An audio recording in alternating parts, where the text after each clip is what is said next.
there were plenty of things Russia could do to make life very uncomfortable for the Anglo-Americans in case of some kind of attack. And just the fact that the Russians, RIA Novosti was, for example, one of the big sources for these things like Operation Bite, which was the attack on Iran planned for Good Friday, April 2007, and similar things. We also had the visit of Putin to Ahmadinejad in October 2007, which was pretty much at the height of the danger.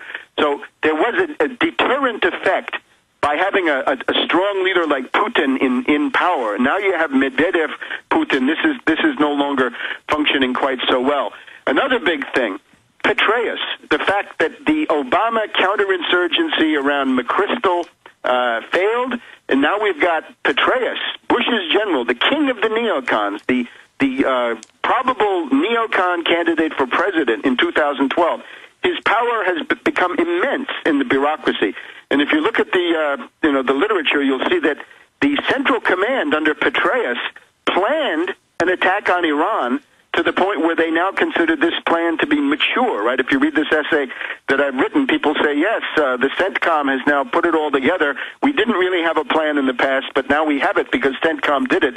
And, of course, they did it during the time that Petraeus was there. So the strengthening of the neocons with Petraeus, this tremendous weakness of the Anglo-Americans because of the bankruptcy of the dollar and, therefore, their desire, really, for some kind of an event in the Middle East like 1973, the failure of this green revolution. There's also another thing, which is that Hezbollah has been acquiring some rather sophisticated missiles. They've got this thing called the M600, I believe it is, which is something like 300 kilometers, but it has a guidance system, right? The missiles that Hezbollah was using in the 2006 Lebanon war, which were essentially Russian World War II. Why on earth would Hezbollah start another war and elicit an Israeli attack? Well, they wouldn't.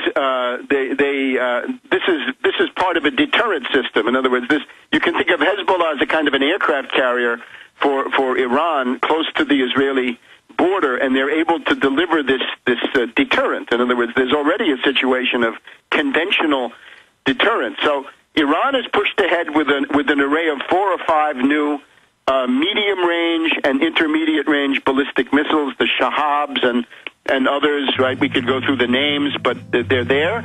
And then you've got these other missiles in southern Lebanon. Webster, stay there. We got a break. When we come back, though, when do you see the attack happening? Do you believe this with the Iranian leader saying that he's got the intel, the attack is on the next 3 months? What's the second country he's saying is going to be attacked? Is it Lebanon or is it Syria?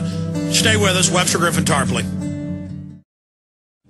Our last segment with Webster, and we've got his excellent articles up at Infowars.com and PrisonPlanet.com, like this one. China surpasses U.S. in energy consumption, while the Malthusian crackpots of the Obama regime fiddle with cap and trade. That's at Tarpley.net. Webster, do you agree with Ahmadinejad that it is green-lighted, it will happen in the next 3 months, or is he being made to believe that?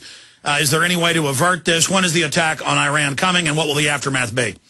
Well, I'm not sure when he said this, but depending on when he said it, he might be agreeing with me, because in this article that I put up Thursday of last week... He said it yesterday in Press TV. I speculated saying, look, I don't have any specific information, but the one thing you know about these attacks is that they tend to occur in the dark of the moon, right? The new moon, when there's no moonlight, because of the way that these stealth cruise missiles and planes, if you can see them, you can hit them, but if you can't see them, then it's very, very hard. And the timetable of the new moon for the coming 3 months, August 10th, September 8th, October 7th, this I write at the end of that piece on Iran. I found an article by Arnaud de Borchgrave, an old adversary of mine, used to work for UPI, now works for Newsmax, and he says Obama would like to have 3 wars, and if he has 3 wars, he can have 2 houses of Congress still under his control, which seems to be suggesting an October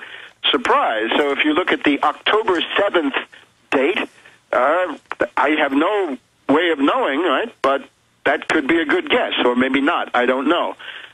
Certainly, when it happens, right? The Iranians have these missiles: the Fajr, the Shahab, the Ghadr, the Ashura, and the Sajil. These are all 2,000 12,000 kilometers. Some of them have MIRVs. They have multiple warheads. And they've got more than 12,000 anti-ship missiles as well. Yes, they do. And the part, however, on Israel, what I'm concerned about most is the ways that this could now go nuclear, because there are such ways. A guy writing in the Asia Times speculates that if you had Hezbollah firing, first of all, this spray of tens of thousands of Katyushkas that they have, the Russian World War II vintage, and putting among them these medium-range ballistic missiles, short-range ballistic missiles that Hezbollah now seems to have, maybe 100 or 200. And if the Iranians were firing their conventional missiles at the same time, they might be able to overwhelm the Israeli defense system. Now, the Israelis have an ABM system, which is layered, and it's Iron Dome at the bottom, then David Sting, then Arrow, and then the U.S.-made Patriot. But again, this is subjected to a complete barrage, right? Salvos that are simultaneous. Well, how are they going to sell preemptively attacking Iran, then Iran fires back, and they're going to decry Iran fighting back? I mean, this is insane. Well, naturally, they'll do two things. If Iran strikes against Israel, they'll demonize that, of course. And if Iran strikes against U.S. bases, say in the United Arab Emirates or Saudi Arabia or Iraq, they can demonize that. And we know Iran does have sleeper teams everywhere. Here's the other thing. Some time ago, and I cite this in that article that you mentioned, the scenario for U.S. encirclement in Iraq it depends on this route Tampa, right? There's a very long supply line that goes from Kuwait City to the Baghdad region. All of those other countries, everybody else, 35,000 NATO and other foreign non-U.S. troops have all left. If you had a decisive effort by the Iranians together with Muqtada Sadr of the Mahdi army to cut route Tampa, to cut that supply line, that could become very critical.